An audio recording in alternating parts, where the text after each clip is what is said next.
ช่องเมฆว่ารอบ่มีค่าลานเมื่อบ้านภาคเสกคราวนั้นนับวันกลับมาทิ้งบ่าวบนคนคอยสัญญาสิเป็นบ้าทำใจกระโดดพอได้คิดผูกหัวใจเฮาไว้ด้วยกันสาวลาวทำมาทำงานที่ร้านอาหารได้เคียงไกล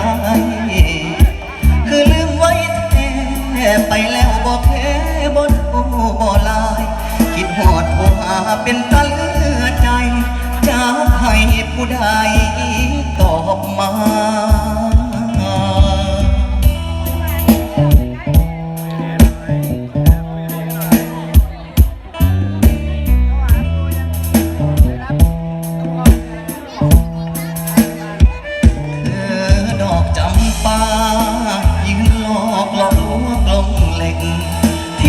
ด่านตมช่องเมฆจนตำรวจตมเน้นเด่นจังได้น้องสาวลาวเจ้าจังบ่มาหรือบ่าวลาวใต้จุงเข้าภาพฝันแล้วนะจึงลบจึงลืมสัญญาจนลืมไปว่าเคยเป็นแฟนใครสาวลาวใต้เห็ดปากหัวใจของอายแท้เด้คิดหอดผู้สาวปากเซ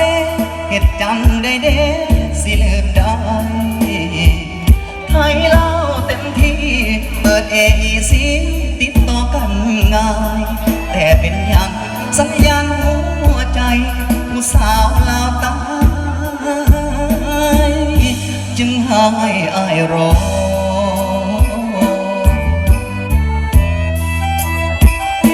น้องอยู่ซ้อมเล็ก